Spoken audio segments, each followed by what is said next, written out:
My friend Dr. Jack Kevorkian didn't seek out history, but he made history.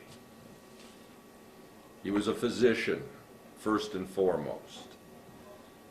He was a physician who had an acute sense of compassion and a respect for the dignity of his patients. The patient before him, he used to say to me.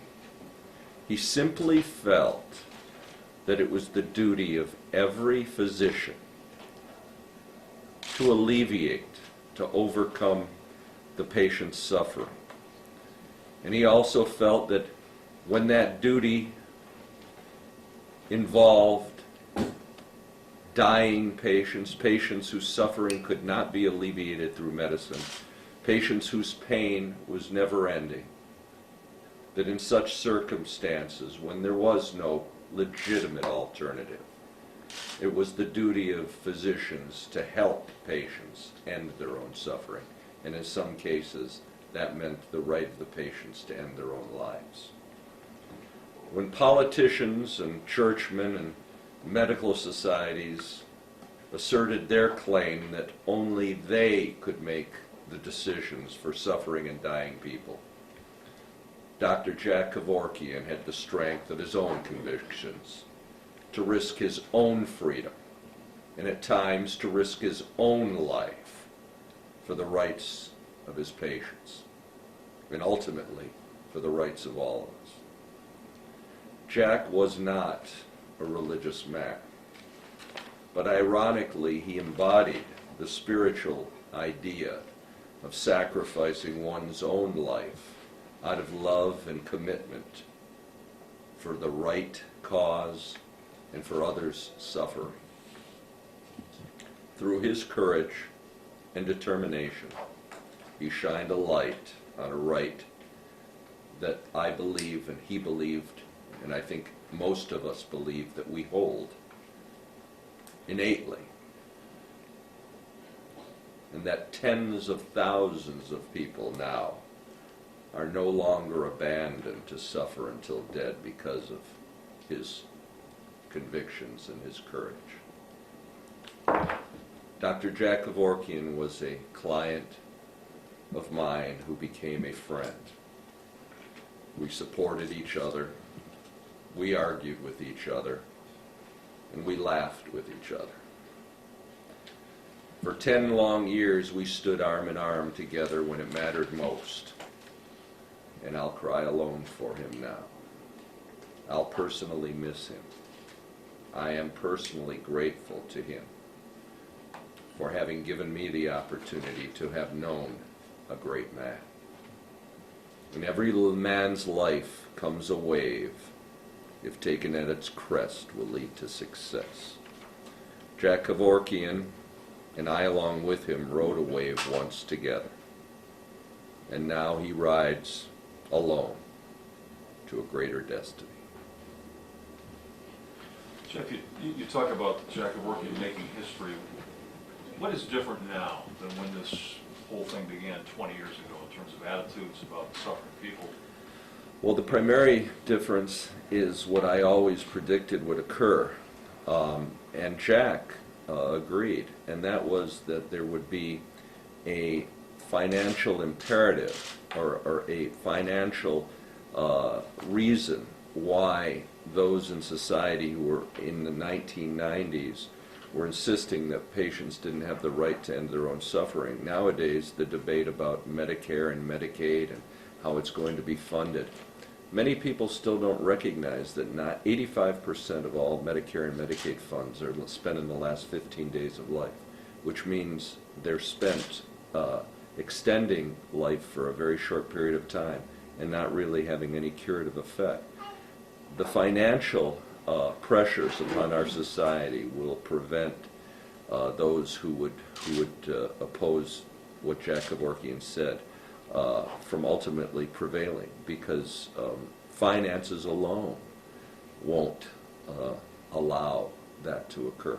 Also, as has happened in the debate about abortion, when individual states, and we're talking about women's right to choose there, When individual states such as Washington and Oregon have allowed assisted suicide, and the great hysteria over the slippery slope and the idea that people would be murdered if physicians were allowed to assist patients, when that obviously has not occurred, and when it's obviously clear that there are very few patients who actually at the end seek the assistance of a physician, but just want to know that that's available to them. It kind of undermines the argument and the hysterical argument that was made by the likes of Mr. Thompson and Governor Engler, because they were really not, they were just mouthing their own religious beliefs, and they were trying to impose their own morality upon others. And I think to a greater or lesser extent society has moved on. The tragedy of this all, and in my lifetime it occurred, was that Dr. Jack Kevorkian was made a martyr. I did not want him to be a martyr because I cared for him and I loved him. And I knew that if they got their hands on him, they wouldn't let him go. They would put him into the deepest bowels of the most distant prisons in Michigan and hold him incommunicado, which is what they did for nearly 9 years while he suffered for a crime that was not a crime, that he obviously didn't commit. And for those in society who were responsible for that, history will look very unfavorably upon them. And I can assure you that history will look very favorably upon Dr. Jack Kevorkian. He is not a man, by the way, without his own foibles. He is not a perfect man. Great people rarely are. But then again, whatever instilled in him the courage of the convictions that he held and the ability to withstand and stand up to the forces that threatened him was a truly, truly courageous and great act, because he did it selflessly. He did not do it for personal gain. He never, ever, ever personally gained from any position that he took. He never took any money. He never gained any wealth. He did gain notoriety, but the notoriety was in the cause, the right of people not to suffer. And in that way he was beyond selfless.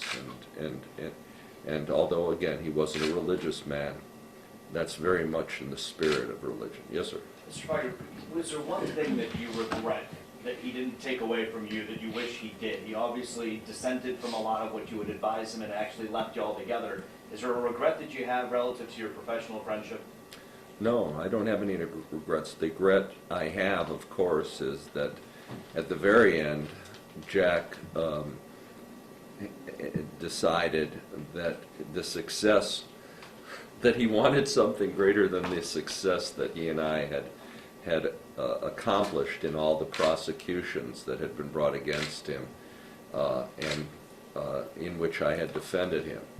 Dr. Jack got it in his mind that, wrongly, and I've told him, but that doesn't really change any of the feelings I have, that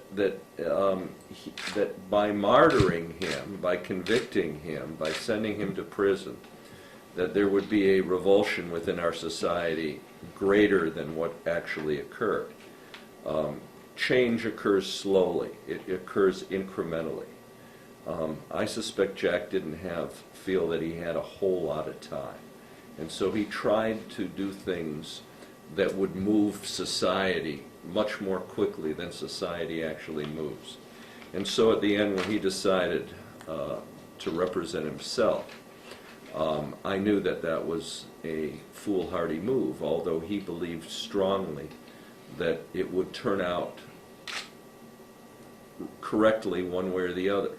I thought it was foolhardy not because I didn't understand what he said, that society would look very unfavorably upon those who would imprison him, and that he would be considered a martyr, but rather that I loved him and I didn't want to see him tortured and put in prison for 9 years.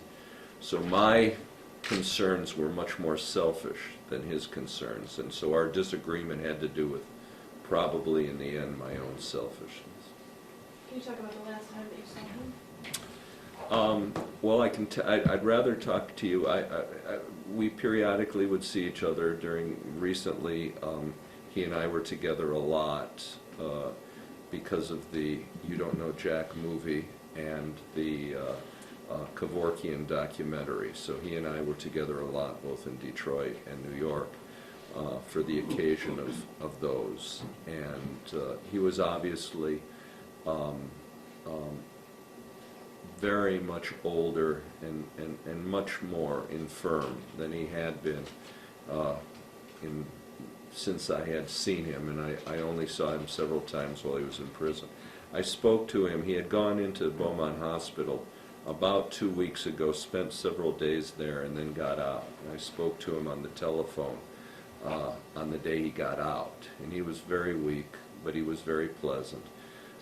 But within days, he was rushed back to the hospital. He had, as you know, hepatitis C, which had eventually turned into liver cancer. And during the last 10 days, his condition was grave, very grave. How do you feel about him not doing his own methods with himself? I mean, he suffered a long time with his kidney issues and everything. How do you think he... Well, it wasn't kidney, it was liver, but let me say this. He did suffer, and I think that had he, at the end, had he been able to go home, that Jack Kevorkian probably would not have allowed himself to go back to the hospital. The circumstances were such that he literally was so weak he couldn't get out of the hospital, and Dr. Kevorkian was not in pain.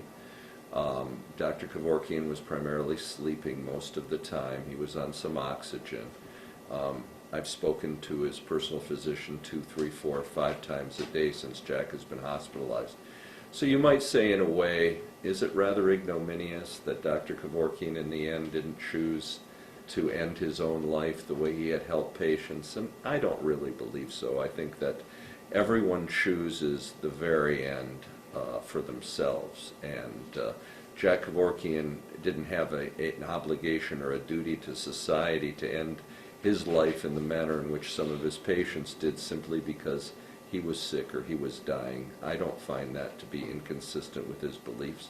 And the fact of the matter is that I believe that in the end, had he had enough strength to do something about it, he would have. But he couldn't. He didn't have that strength. He literally couldn't lift up his head off the pillow. And no one at Beaumont Hospital made him suffer. He was not, I want to stress, he was not suffering in any way. And as Mike Morgenroth has pointed out, his death was sudden and in slightly unexpected, although I wouldn't say it was entirely unexpected, because of a pulmonary embolus, a blood clot that broke off from his leg. But I think that was probably merciful, because I don't believe, my own personal belief is that Dr. Kevorkian was not going to recover from the condition he was in, regardless of whether he had been able to leave the hospital. So Jeff, you're saying if he were able to physically, do you think that he would have ended his life in the manner in which he helped reportedly the 130 in their lives? Remember, in every patient that I was associated with Dr. Kevorkian, and I think I was associated with every single patient in one way or the other, until he was actually put in prison. So I speak confidently of that. These were patients who were by and large mobile. They were by and large still able to exercise the functions of daily life so they could make decisions. And they were in great pain. Dr. Kevorkian had entered a phase in which the tumors that entered, that were on his liver, had incapacitated him. He could not walk. He could not get out of bed.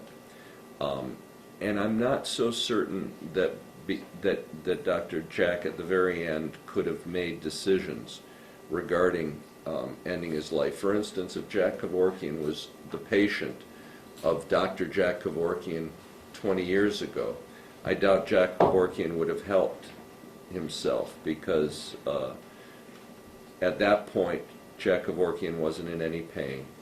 At that point Jack Kevorkian wasn't suffering.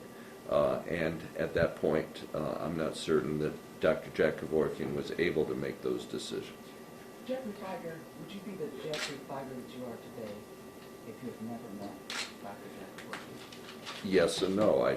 I was Geoffrey Fieger before I met Jack Kevorkian. He was Jack Kevorkian. He was Jack Kevorkian before he met Geoffrey Fieger, to a certain degree. And Jack, in his heart of hearts, would acknowledge it. I was the spokesman for a man who had boundless energy and absolutely was undefeatable, would not back down. So in a way, he was the perfect client for Geoffrey Fieger and the skills that I brought to the table. So we found each other. There was a right time and a right place, and by accident, two people who otherwise probably would have led diverse or divergent lives and followed divergent paths came together for almost 10 years and did something that I believe has been very important. So I would not be the Geoffrey Fieger that people will remember me when my time comes, but for Jack Kevorkian. And he might not have been the Jack Kevorkian that you remember today, but for Geoffrey Fieger, because I'm quite certain that after Janet Adkins had someone locked up Dr. Kevorkian, which I think was what would have likely happened, and you would have never heard of him. He would have been some crazy doctor who back in 1990 helped a patient die and who they put away rather quickly. So in that sense, both of us were different because of our connection with one another. I was wondering about that. I mean, when you look back over your time with him, how do you think you've changed or grown because of your experience? Well, I don't know if I've grown, or I shared much of when let me say it this way, when Jack Kevorkian and I first got together, I believe I was in my late 30s. My father had just passed away. And I'm now 60 years old. And Jack and I shared a number of characteristics. We were very forceful, we were very opinionated, we liked challenging society. And in that sense, I would have said that I was rather, let me say the word, I don't want to say careless, but I was willing to take much more risk. As I've gotten older, and perhaps because of age and perhaps because of the fact that I have young children, my desire to take risks that would personally harm me is less and less, although I will take it for causes that I believe in. Jack Kevorkian had no family. Jack Kevorkian had no children. And Jack Kevorkian believed stridently. He was a zealot in what he was doing. So in that sense, let me repeat it again. He was the perfect client for Geoffrey Fieger, because I had a client who, despite all the threats, would never back down, and therefore would allow me to do what I liked to do, which was to stand in front of him as his spokesperson and talk about his ideas, and talk about his philosophies, and make him, in a way that press, you always, I don't want to say individually, but because he was so strident and because he was so forceful, sound bites could make Jack Kevorkian appear to be a very different person than who he truly was. And because of that, I tried in my own way to keep him